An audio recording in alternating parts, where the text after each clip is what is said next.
Chers amis, bonjour. Aujourd'hui, j'ai le grand plaisir d'être avec François Constanti à l'occasion de la sortie de son livre Le retournement intérieur. Alors, François Constanti est un énergéticien. D'ailleurs, la notion d'énergétique, on en reparlera tout à l'heure à propos d'un autre livre, hein. Alors, ce livre, mon cher François, parle d'une chose où je suis entièrement d'accord avec toi. Il parle, en fin de compte, du pouvoir des questions, hein. Et les questions que l'on se pose dans la vie conditionnent notre regard et notre regard peut tout changer.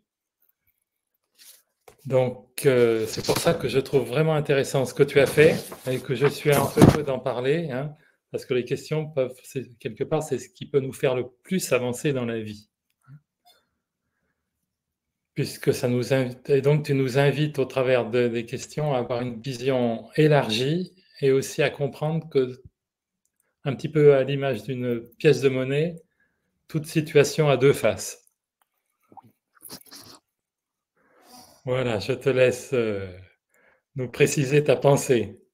Oui, bah écoute, tu as dit l'essentiel, au fait. Chaque situation et chaque personne de notre vie, qu'on le veuille ou non, comporte autant d'aspects positifs que négatifs.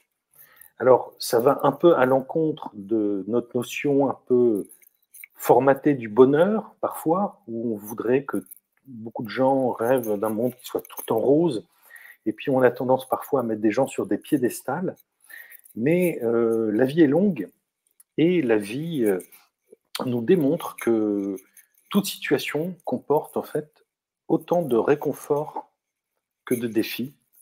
Alors, ce livre, en fait, est le fruit de 15 ans de pratique personnelle, d'une espèce de gymnastique mentale. J'appelle ça une gymnastique mentale, c'est-à-dire que ce livre propose en fait des séries de questions par rapport à certaines situations de vie qui sont en général très dures à vivre, comme le décès, la perte d'un Parle proche, du deuil, oui.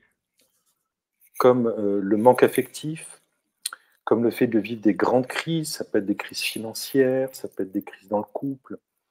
Donc je pars de différentes grandes situations et à partir de ces situations, je propose des questions auxquelles le lecteur doit idéalement répondre par écrit. Ces questions ne sont pas intuitives, ce pas des questions qu'on se pose forcément comme ça, et en tout cas, c'est certainement pas des questions que vous poserez à un ami, voire un psychologue classique ou d'autres. Voilà. Bon, c'est un dialogue avec, intime avec soi-même que tu nous proposes. Ah, totalement. C'est de Voilà. l'introspection pure et dure, et je dirais forte, forte. C'est-à-dire Voilà. que c'est sûr que ce n'est pas un livre qui est destiné à des gens qui veulent survoler les choses, où il faut un minimum de courage, ou peut-être tout simplement ne plus en pouvoir pour s'atteler à répondre à ces questions. Ça demande de se regarder en mettant de côté momentanément ce qu'on peut appeler son ego, en fait, ou certaines croyances. En fait, c'est ce qu'il y a de plus dur. Les principales résistances qu'on peut rencontrer quand on effectue ce travail, justement, c'est de laisser tomber certaines idées qu'on a pu concevoir sur notre passé et sur notre présent. Le problème, c'est que souvent, on fait des arrêts sur image Oui, et on ne veut pas en sortir. oui, c'est ça. En fait, on se raconte, moi le premier, bien entendu, hein, Ça on nous... se raconte au fur et à mesure que l'on vit une petite histoire. Voilà, j'ai vécu telle séparation, euh, donc je pense telle chose de cette personne, je pense telle chose de moi. Donc on se colle des étiquettes sur les gens et sur les choses, et on se trimballe ces petites histoires, bien souvent toute une vie, sans jamais le remettre en question. Il y a une espèce de sédimentation qui se fait. En fin de compte, François, tu nous invites à relever la tête du guidon. Oui, absolument. À prendre de la hauteur, à changer de perspective. Ces questions que je propose, elles sortent pas d'un chapeau, elles ont été étudiées. Alors, je ne suis pas à l'origine du fondement de ce travail. Moi, j'ai suivi les enseignements d'un monsieur que tu connais peut-être, qui est le docteur John Demartini, qui est extrêmement connu aux États-Unis, en Australie. Pardon? Non, mais personnellement, non, je ne con de ce Voilà, nom, non, il n'est pas connu, mais c'est vraiment un grand spécialiste du comportement humain. Et bon, j'étais formé à ses méthodes, etc., etc. Mais j'ai vraiment fait mienne un peu l'idée, en tout cas, qui est de se poser ces questions qui vont retourner les situations dans tous les sens. En fait, la- nos émotions nous coûtent. Nos émotions négatives nous coûtent. Elles nous coûtent parce qu'elles nous alourdissent, elles nous coûtent aussi parce qu'on les ressasse et elles ont un impact direct. Alors, ce travail a une incidence sur notre santé, sur notre vitalité. C'est pour évidemment. ça que ça rejoint mon travail dans les énergies. C'est-à-dire Oui, que donc on l'idée, parlera tout à l'heure. voilà, oui, avec plaisir. Si vous voulez, si l'idée, hein, c'est que quand on a la tête, le cerveau, l'esprit encombré, et la majorité, on est tous à peu près pareil, on a l'esprit qui continue à faire tourner dans notre inconscient, notre subconscient, à penser comme on veut, des petites histoires de victimes, des histoires d'injustice, des histoires de honte, des histoires de culpabilité. En fait, il y a plusieurs situations de vie euh, qu'on accumule et pour lesquelles on voudrait ne pas les avoir vécues. Et toi, Et, pardon, pardon, François, tu nous proposes de revenir à la neutralité par rapport à tout ça. c'est exactement ça. Il y a une zone au centre où, au fait, on se rend compte des bénéfices que la situation nous a apportés, de tout ce qu'elle a amené par une série d'étapes. Hein, ça ne se passe pas tout de suite sur le moment T, ça se passe sur l'instant T. Mais en fait, toute situation va nous amener à une évolution, à une autre version de nous-mêmes. Et en se posant ces questions, on revient à une neutralité. Et cette neutralité n'est pas du tout une neutralité, je dirais, triste. Bien au contraire, c'est une neutralité joyeuse devant la beauté de la vie. C'est, en fait, cette neutralité, on peut dire, dans un autre langage, que c'est la lumière. Si on regarde, et j'ai étudié, gentiment, hein, je n'ai pas fait d'études poussées, à peu près tous les grandes euh, disciplines, et notamment la science, enfin la philosophie, la science, et tout rejoint cette idée que aucune situation, ce qui compte, en fait, c'est nous qui, aucune situation est neutre tant qu'on ne porte pas de jugement de valeur à son sujet. Et si on prend ben, la science, la lumière, c'est la plus petite particule de lumière observable, c'est le photon en science. Et le photon est composé d'autant de charges électriques positives que de charges électriques négatives. Intéressant. Si on lit ça, si on entend ça sur un autre plan, ça veut dire que la lumière, c'est la synthèse parfaite de positif et négatif. Très intéressant. Et donc, dans cette zone de neutre, quand on arrive à neutraliser nos pensées négatives par des pensées, quand on voit les aspects positifs d'une situation ou d'une personne, on arrive dans une autre où on n'a plus qu'une chose à dire, mais merci, mais tout est OK. Et on n'a plus envie de changer quoi que ce soit à ce qui nous est arrivé ou à cette personne. Ça nous Et amène aussi à la case acceptation. acceptation qui permet la transformation. Je vais te donner une petite anecdote toute bête, puisque comme je te l'ai dit, moi je pratique cette gymnastique le plus souvent. Dès que je me rends compte que mes pensées sont trop polarisées, sont trop, où je suis trop dans le jugement par rapport à une personne, ou quelque chose qui me coûte, je me rends compte qu'il y a un programme qui commence à tourner dans ma tête, j'applique ces questions. Alors, l'anecdote que je vais donner, c'est une anecdote de couple. Donc, c'était il y a quelques années, et puis j'étais donc avec ma femme, et puis je commençais à être un peu agacé parce que je la trouvais pas assez coquette, je trouvais qu'elle faisait pas attention à elle. Et puis voilà, je commençais à avoir un jugement par rapport à ça, à être un peu déçu. J'ai pris une feuille et j'ai appliqué les questions que je propose dans ce livre. Et ces questions, c'est par exemple, en quoi est-elle coquette? Comment démontre-t-elle sa coquetterie? En quoi le fait qu'elle ne soit pas coquette est un service pour moi. En quoi ça m'est utile? Alors, ces questions, il y a un art de se poser ces questions. L'idée, c'est toujours d'élargir la forme. C'est-à-dire, en fait, rien ne manque, seule la forme change. Donc, quand on dit de quelqu'un, ben, par exemple, si quelqu'un dit je ne suis pas égoïste, ou moi, par exemple, je suis égoïste, dans une forme, mais peut-être pas avec l'argent, mais avec autre chose. Voilà. L'idée, si tu veux, pour répondre à ces questions, c'est qu'il faut trouver sous quelle forme se manifeste le trait Dans notre vie.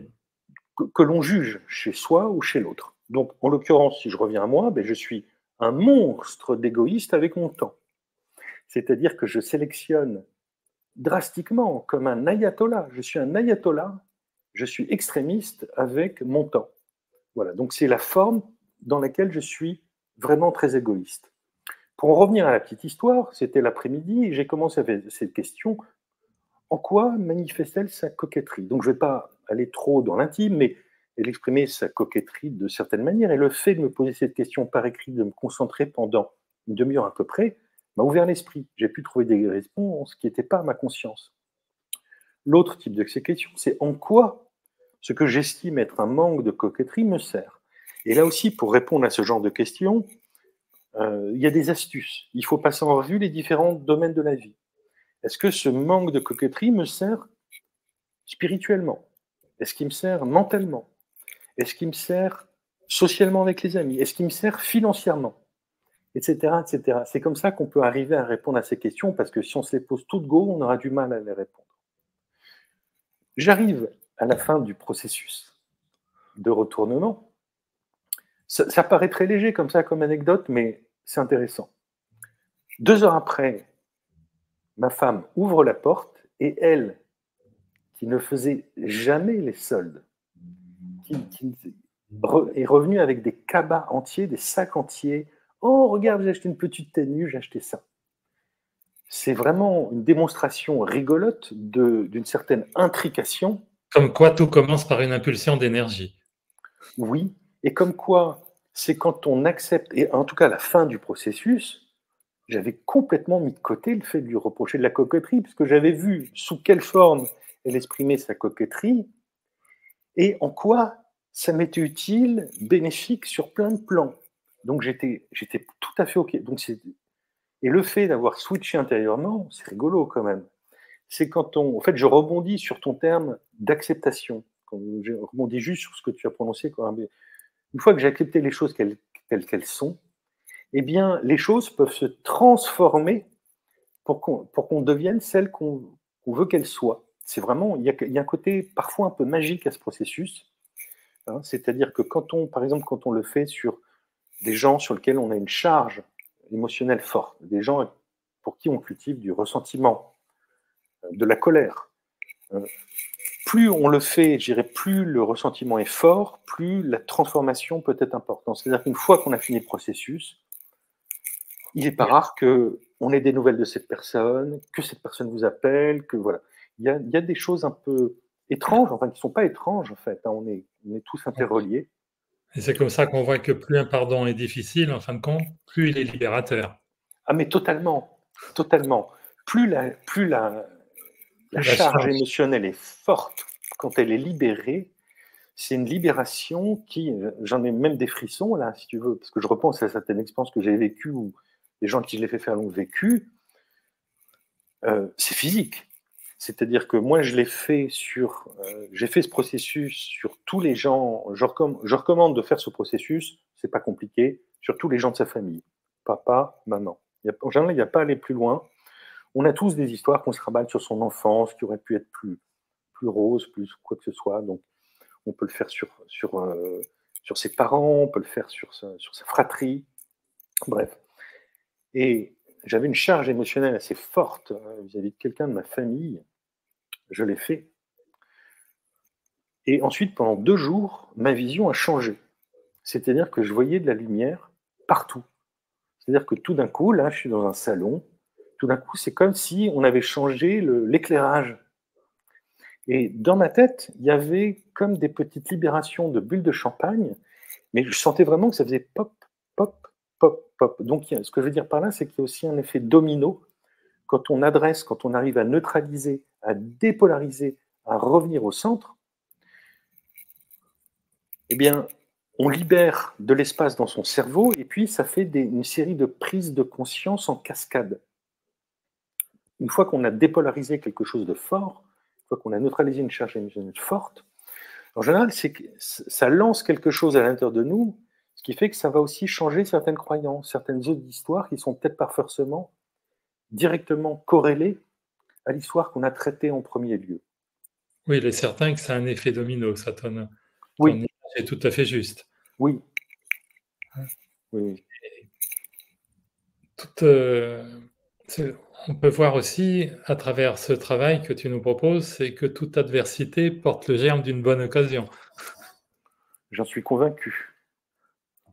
Toute crise recèle un bienfait. Et le plus tôt on le conscientise, le plus tôt on sort de la crise. Ben Alors oui, c'est bien sûr extrêmement difficile à entendre quand on est dans le charbon, quand on a la tête sous l'eau. Ça peut même faire mal, quoi, mais il y a une chance derrière. À toi de la trouver, mais c'est la vérité. mais ce qui est sûr, c'est que tant que ce travail de dépolarisation n'est pas fait, on reste dans l'énergie du problème.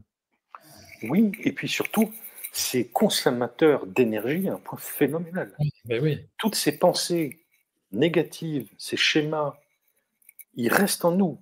Ils restent en nous dans notre psyché, ils continuent à tourner. Et c'est un programme qui sollicite de l'énergie. Donc on n'est pas présent, on est moins présent. Chaque fois qu'on dépolarise, j'appelle ça dépolariser, enlever des charges, positives ou négatives, hein, parce qu'un excès de positif n'est pas bon non plus, euh, eh bien, on est plus présent à ce qui se passe ici et maintenant. Là, moi, je suis enseignant, enfin, formateur lors de stages. Et puis, je sais bien que il y a des gens qui ne retiennent pas tout ce que je dis. Je ne leur demande pas de retenir tout. Ce n'est pas l'idée. Mais j'ai parfaitement conscience que certaines personnes, elles sont bloquées, que ce soit pour ce que je leur transmets ou autre chose, parce que justement, leur esprit, ils ne se rendent pas compte, mais leur esprit continue à travailler sur des choses du passé. Ils ne peuvent pas être présents. Ils ne sont pas disponibles à ce qui se passe ici et maintenant. La zone de la neutralité, c'est une zone qui est joyeuse, qui est festive.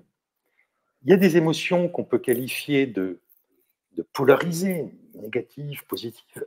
Et puis, il y a des émotions qui sont ce que j'appelle des émotions de synthèse, qui rejoignent les deux. C'est l'inspiration, c'est la gratitude, c'est l'enthousiasme, c'est la présence.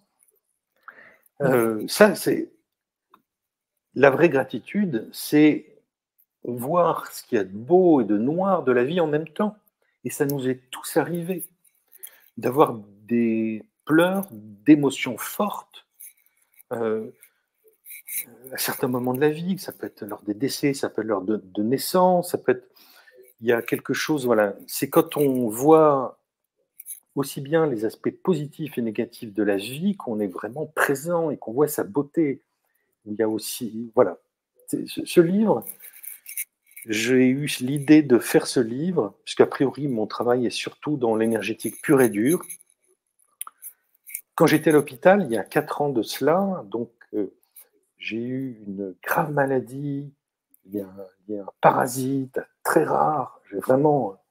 J'ai même appris que en arabe, le nom de ce parasite, c'est El Hazar.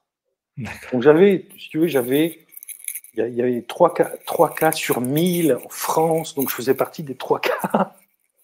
Donc ils ont mis beaucoup de temps à le diagnostiquer. Donc ce qui n'est pas drôle, c'est que j'étais sur le point de mourir. En tout cas, dans le meilleur des cas, j'avais plus de reins. Enfin voilà. Et donc je me suis retrouvé, moi qui suis dans l'énergie et vraiment sensible aux bonnes énergies des lieux, des gens, des choses. Et puis j'ai aussi des ressources, ces fameuses énergies que je propose. Mais j'avais plus accès.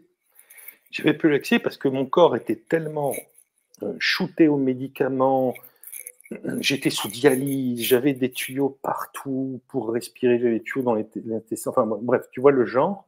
Donc sous les néons, soins intensifs, avec à côté des gens, enfin bref, une situation vraiment, a priori, très toxique. Et je pouvais même plus bouger mes mains d'ailleurs, enfin, j'avais des trucs partout, je ne pouvais plus bouger. Donc à ce moment-là, j'avais plus les ressources que j'ai d'habitude pour retrouver de l'énergie. La seule chose qui me restait, c'était les questions, c'était mon esprit. C'était les questions que je pouvais me poser. Et donc, je me suis posé et je voulais absolument surnager mentalement, ne pas perdre pied, garder un bon état d'esprit autant que faire se peut, hein, surnager pour affronter, pour accueillir cette situation. Donc, toute la journée, quasiment, c'était une obsession, mais une jolie obsession, pendant des jours et des jours, pendant des heures et des heures, dès que je me sentais trop noir, en me disant, oh là là, encore un problème, parce que dans une situation, il y a un organe qui est touché, puis on te donne des traitements qui vont sur un autre organe, donc c'était du délire. Là. Au début, c'était les reins, ensuite c'était le cœur, enfin c'était... Tu vois le genre sur les effets du médicament de cheval, mais qui ont des conséquences sur d'autres organes. Donc c'était vraiment mal parti. Mais je me posais tout le temps, mais qu'est-ce qu'il y a de positif? Qu'est-ce qu'il y a de joyeux? Qu'est-ce qu'il y a d'intéressant? En quoi cette expérience m'est positive? Et tu évoques une idée, pardon François, dans ton livre que je trouve très intéressante parce que des fois, sur le moment, on ne comprend pas, ce n'est pas toujours évident. Tu proposes de faire crédit à la vie, on trouvera plus tard. C'est ça. Alors ça, c'est le dernier recours. C'est le dernier recours. C'est quand on... Évidemment, le top, c'est d'avoir conscience, de trouver sur le moment en quoi, qu'est-ce qu'il y a de bon à cette situation concrètement. Mais parfois, on a beau essayer, on n'y arrive pas. Et donc, effectivement, dans ces cas-là, c'est une démarche spirituelle de dire la vie me veut du bien. La vie ne cherche pas à me mettre dans le trou, ne cherche pas à m'éliminer de la surface de la planète. J'ai encore des choses, je peux encore contribuer à des gens, à des personnes, j'ai encore un rôle à tenir. Aujourd'hui, je ne sais pas pourquoi je vis ça, mais je vais faire crédit à la vie. Ok, il y a quelque chose de positif qui va sortir de tout ça, je le saurai après. Et ça peut détendre.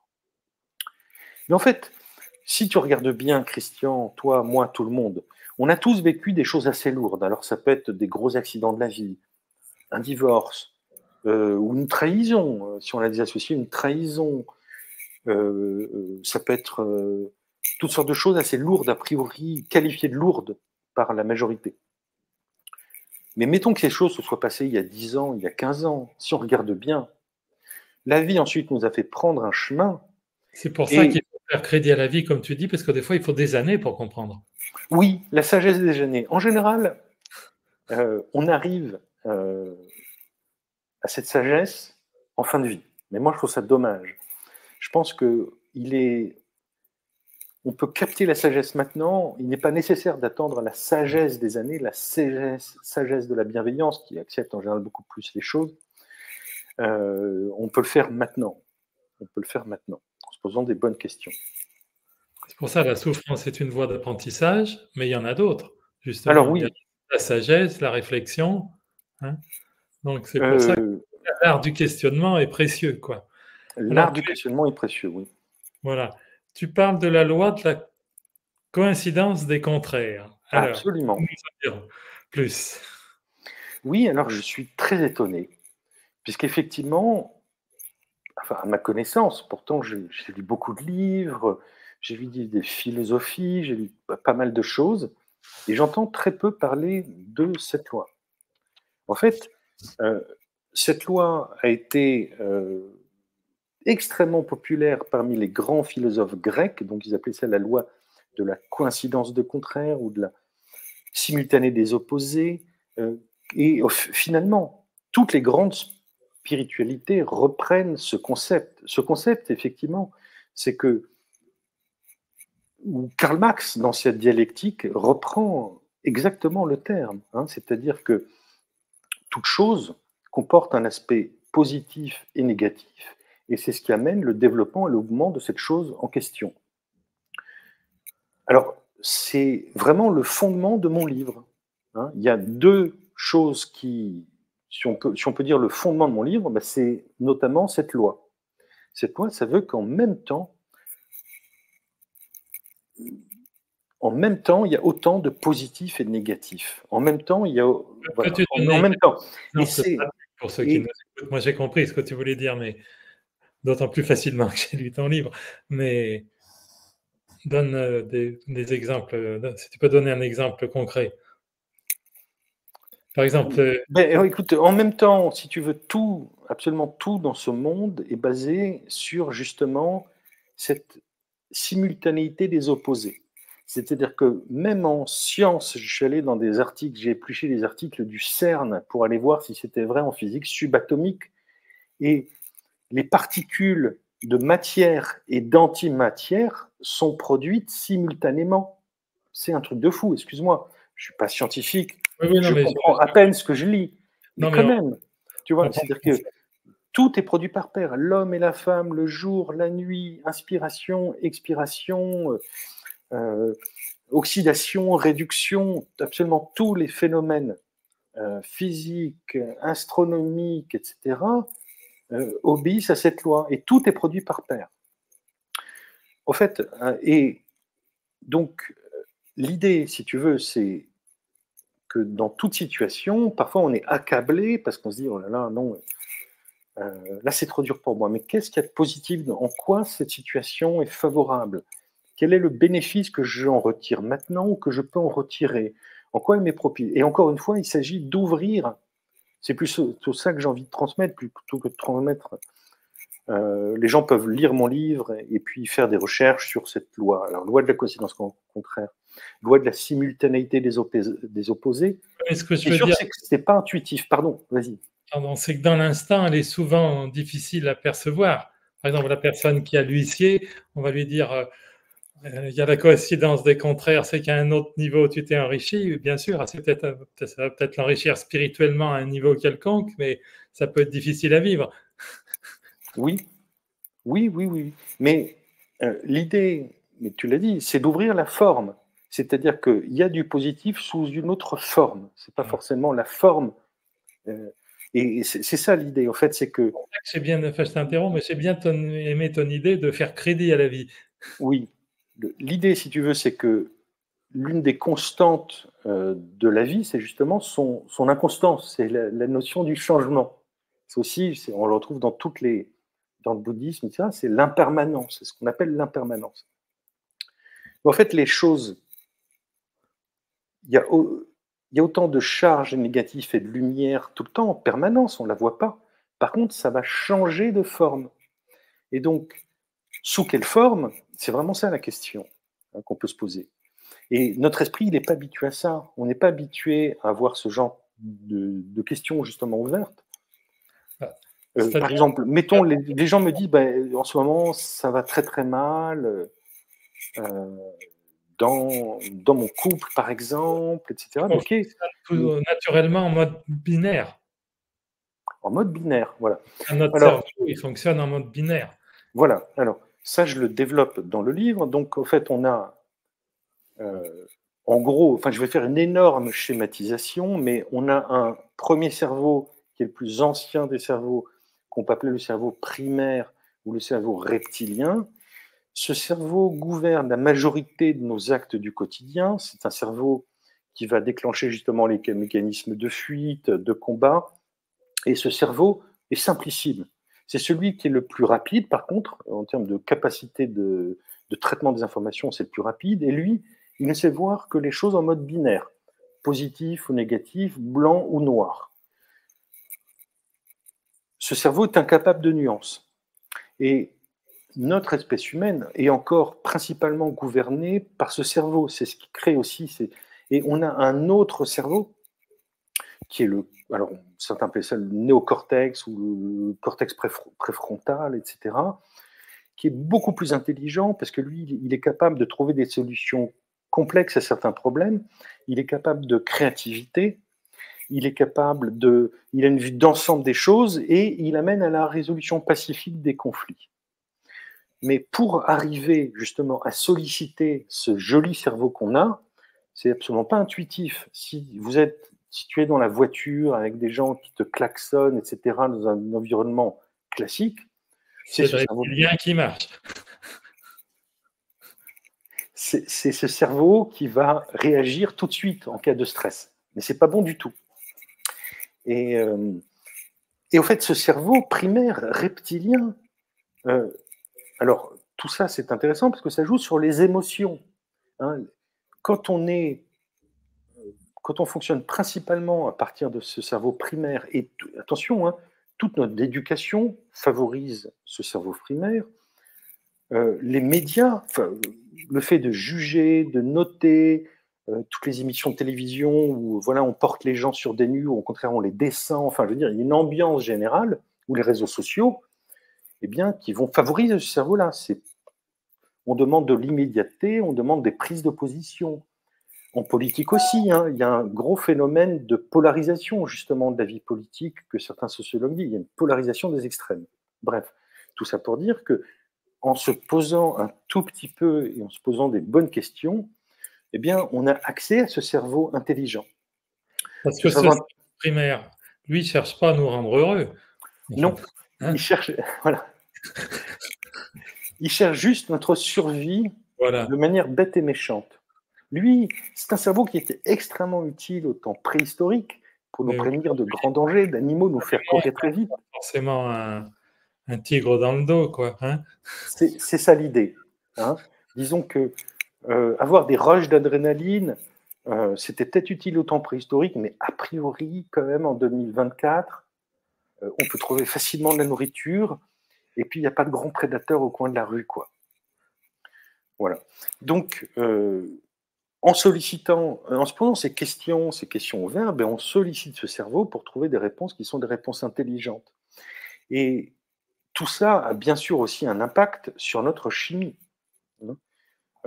Tu l'as constaté certainement dans ta pratique médicale, l'impact fondamental, enfin je t'apprends, c'est évident, Absolument. entre notre état d'esprit, nos perceptions, ce que j'appelle nos perceptions, c'est-à-dire nos jugements, nos façons de voir les choses, et Puis puis au fait, des pensées heureuses font des cellules heureuses. Hein. mais totalement. Alors, ça a été prouvé par des travaux de plus en plus. Aujourd'hui, enfin, je veux dire, il y a une centaine d'années, ouais, il y a 60 ans à peu près, il y avait que une dizaine de maladies qui étaient qualifiées de psychosomatiques. Aujourd'hui, 70% des maladies ont le stress a un impact sur eux, c'est un facteur d'aggravation des maladies. Donc c'est énorme. C'est-à-dire que cette composante justement de stress émotionnel est de plus en plus reconnue. Après, il y a tous les travaux de l'épigénétique qui démontrent que notre état d'esprit a un rôle, on a un rôle. On Que, a... et puis que nos perceptions dictent nos émotions et non l'inverse. Merci Christian, c'est ce que j'allais dire. Et c'est vrai que c'est pas. Des fois, les gens pensent que l'émotion, elle sort de nulle part. Oh, j'ai une émotion positive, oh, je sens bien. Mais cette émotion, elle est la résultante d'une perception, c'est-à-dire d'un traitement de l'information dans notre cerveau. Une émotion positive est déclenchée par la supposition qu'un événement, une chose ou un lieu comporte plus de bénéfices pour nous que de désavantages. C'est ça. Donc en fait, on filtre la réalité en permanence. On filtre la réalité. C'est ce qui fait que deux personnes exposées à exactement la même situation n'ont pas du tout Complètement. les mêmes règles.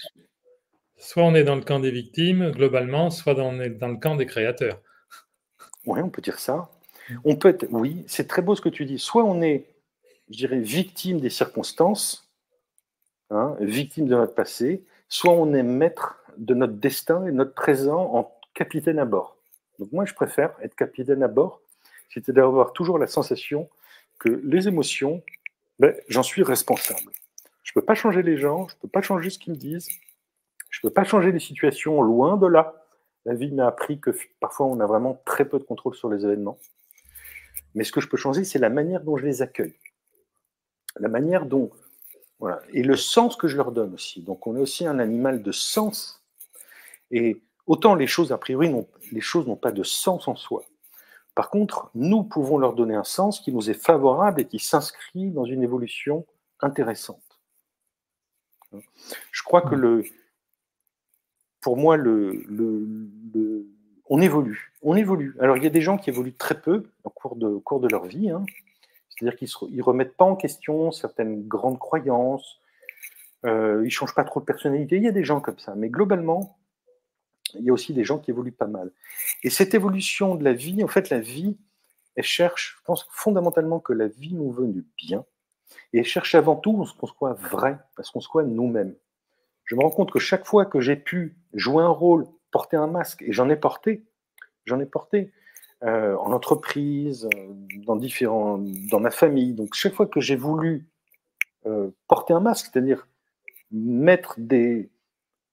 afficher des traits de personnalité qui n'étaient pas les miens, eh bien, la vie a un mécanisme de feedback qui va nous mettre en face de ces contradictions. Les choses se passent mal, on est piégé à son propre rôle, on attire des gens qui ne nous ressemblent pas, etc., etc., etc. Et Donc, plus je veux on dire, est voilà. soi-même, enfin, je t'interromps encore une nouvelle fois, décidément, Oui, je vas-y, reste. vas-y, vas-y, vas-y, vas-y. Plus on est soi-même, plus le flux de vie s'exprime à travers nous. Oui, voilà. Plus on est en harmonie. Hein, d'ailleurs, ça va peut-être nous amener à parler d'énergétique aussi, ça, parce Oui, que oui, oui. c'est quelque chose où tu es particulièrement pertinent. Et tu as aussi fait ce livre sur les énergies nouvelles, Voilà. et donc où tu nous invites, en fin de compte, à une reconnexion là aussi. Cher François, ce livre, Les nouvelles énergies, parle beaucoup, enfin déjà fondamentalement, d'une énergie cristalline. Oui, Alors peux-tu nous décrire cette énergie cristalline? oui. Alors, plutôt que de la décrire, si tu veux, moi, ce que je propose, c'est surtout une expérience, en fait. Les Voilà, énergies, ça se ressent avant tout. tout à Et fait. le plus dur, finalement, c'est de mettre des mots. Donc, si tu veux, moi, depuis 15 ans de cela, en fait, j'ai une espèce de don, on peut dire ça, hein, c'est-à-dire que je ressens des choses de mon corps et j'ai parfois, on peut dire, la visite. Parfois, il y a des énergies qui arrivent dans la pièce et je me rends compte tout de suite qu'il se passe quelque chose. Et mon corps réagit et mes mains commencent à faire des gestes. C'est comme cela que j'ai pu découvrir, mettre à jour différentes, ce que j'appelle les énergies, qui sont plutôt, je dirais, des systèmes intelligents pour remettre les gens sur le chemin de la guérison. Et, euh, et l'idée, moi, je ne fais aucune promesse. Et alors, bien sûr qu'il y a des gens qui me demandent des séances pour aller mieux sur des douleurs, des problèmes physiques, etc. C'est vrai que ça arrive, je ne vais pas faire l'autruche non plus. Mais ce que je leur propose, c'est surtout de faire une expérience, l'expérience de l'énergie. Est-ce que les gens sentent ou pas? Donc, plutôt que d'en parler de cette énergie, ce que je te propose, Christian, c'est de faire un petit exercice de ressenti. Eh ben, On va avec grand appeler, on va appeler ensemble cette énergie. Donc, ce que je te propose, c'est le jeu Jacadi. Je ne sais pas si tu te souviens, Jacadi. Et Jacques, plaisir. ça va être moi. Hein, donc, ce que je te propose, c'est de mets tes deux mains. Ah, j'aurais besoin de tes mains. Hein, faut être participatif. Donc, pour optimiser le ressenti, en fait, je vais me décaler un tout petit peu là pour bien me voir. Donc, ce que tu peux faire, c'est mettre tes deux mains, donc doigts vers le haut et les doigts idéalement les plus écartés possibles l'un de l'autre. Exactement, ça optimise le ressenti. C'est l'un des trucs. Le truc aussi, c'est de ne pas avoir les épaules trop tendues comme ça, là, en faisant du sport, ni trop lâche. C'est pas bon. Donc, position assez souple. Et ce qu'on peut faire, et on va légèrement, légèrement baisser le majeur droit. Si vous êtes droitier, le majeur droit. Et imaginez qu'il y ait comme Le majeur droit, voilà. le majeur droit, imaginez qu'il y ait comme un laser qui sorte de la pulpe de votre majeur droit et qui vise votre paume. Voilà. Donc, tu te mets, voilà, à peu près à une trentaine de centimètres. Donc, il suffit de penser à l'énergie cristalline pour qu'elle vienne. C'est vraiment instantané. Hein. C'est vraiment, c'est pour ça que c'est un système aussi. C'est-à-dire que dès qu'on pense énergie cristalline, c'est moi qui l'ai baptisé comme ça. Il n'y a pas de cristaux, j'ai pas de cristaux chez moi. Elle va arriver. Ensuite, ce qu'on va faire, c'est qu'on va déplacer. Ce que je te propose, c'est de déplacer. Regarde, fais avec moi. Tu déplaces ta main droite, ton majeur, comme si tu visais, alors soit ta paume, soit tes doigts, lentement.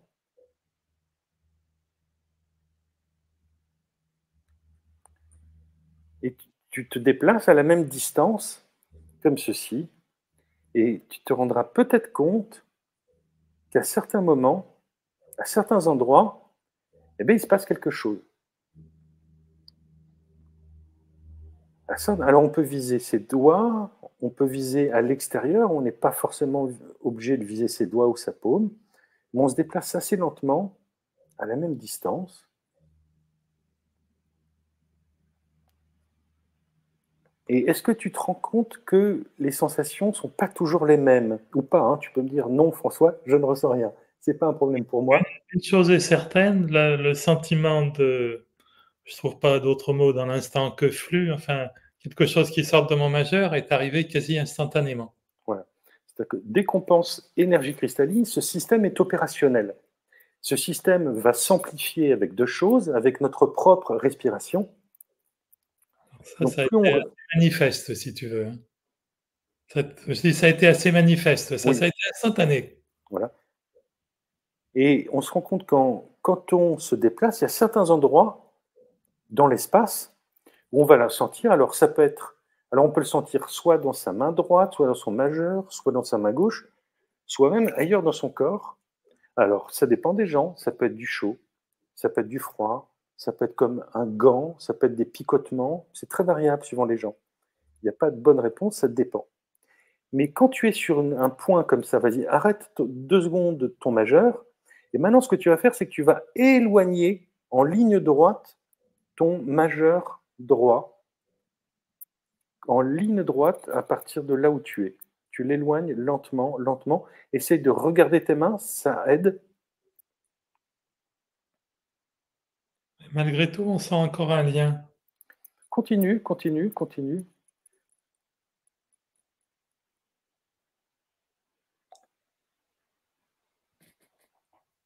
Je vais me mettre oui, la caméra est pas très, très bien cadrée, enfin, le Voilà. on voit qu'une de mes mains, mais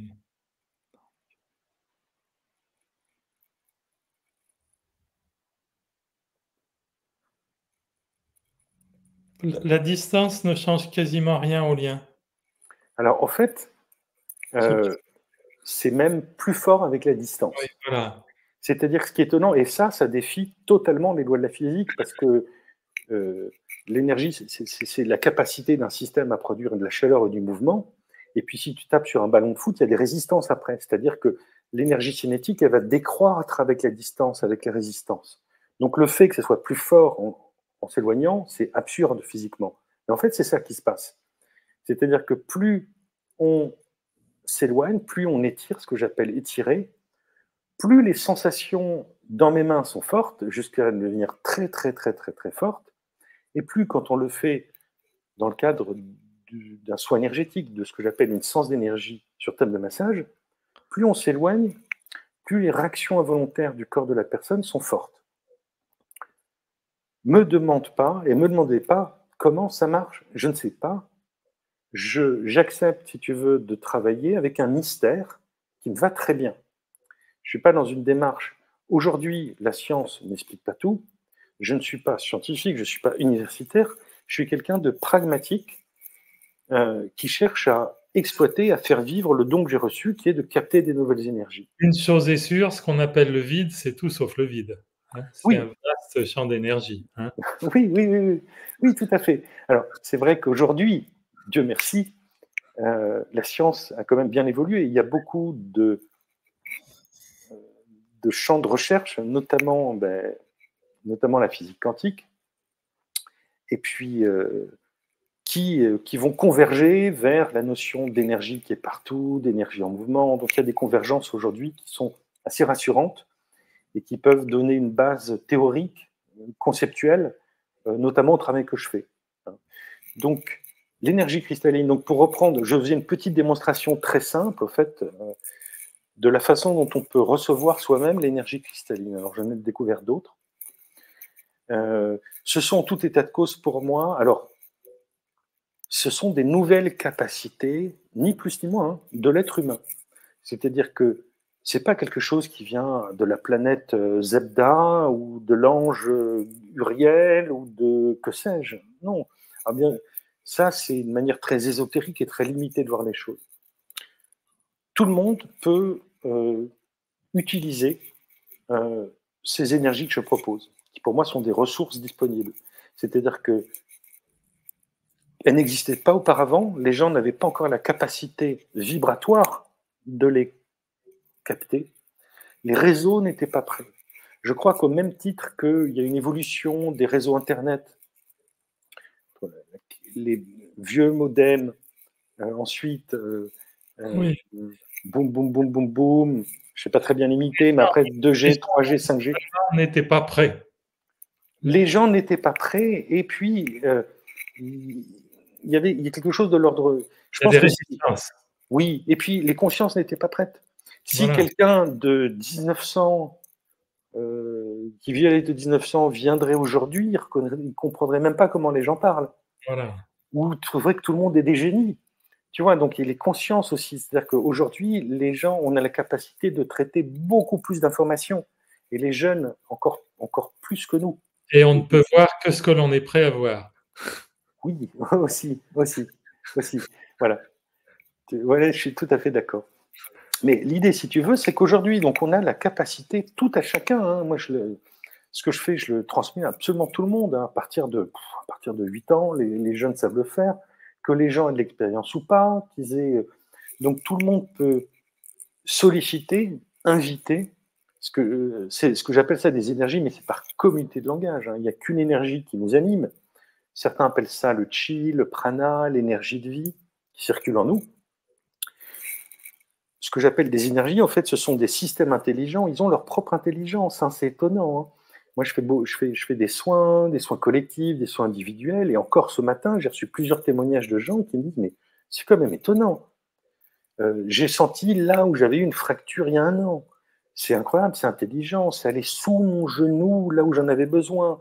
C'est une Où- intelligence de vie. oui, je pense qu'il y a il y a une intelligence de la vie, c'est sûr. Notre corps est fantastiquement intelligent. Enfin, je veux dire, la façon dont c'est conçu, c'est brillant, c'est une complicité affolante, il y a des interconnexions partout. Et donc, il y a aussi une intelligence qui est capable il y a une intelligence qui a mis de l'ordre dans tout ça pour qu'on soit en bonne santé. Et je pense qu'on peut s'ouvrir à des technologies, à des ressources qui vont être capables de remettre tout ça en cohérence. En fait, l'idée, c'est que ces énergies remettent nos hormones, notre circulation sanguine, certains paramètres en cohérence pour nous remettre sur le chemin de la guérison. Alors tout ça, c'est porteur de plein d'espoir, mais en même temps, ça ne doit pas nous faire oublier le rôle de nos émotions, hein, et, Oui, et de nos questions. Donc, hein, c'est pour ça. Et donc, on a tout intérêt, je vous invite tous à cultiver cette notion de retournement intérieur, en fin de compte, pour arriver à cette dépolarisation, pour avoir développé ce nouveau regard, ce regard sur la vie, un regard sur la vie apaisé et qui forcément peut ouvrir de belles portes. Je pense oh, pas. je,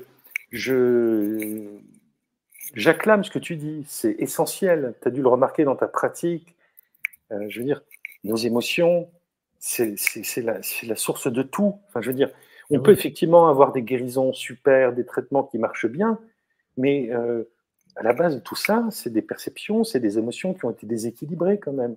voilà. Et ça, on en est responsable. Et c'est essentiel de mettre de l'ordre dans tout ça, de retrouver un certain apaisement, un certain équilibre. Et après, notre corps nous dit merci, nos relations avec les autres s'arrangent, ça a des impacts sur beaucoup, beaucoup de choses. Un grand merci pour tout ça, François. Merci beaucoup, Christian, de m'avoir Tous ceux qui vont nous écouter donné la aussi, parole. euh, le retournement intérieur. Donc, pour moi, c'est un programme un petit peu incontournable. Merci, François. Merci beaucoup, Christian.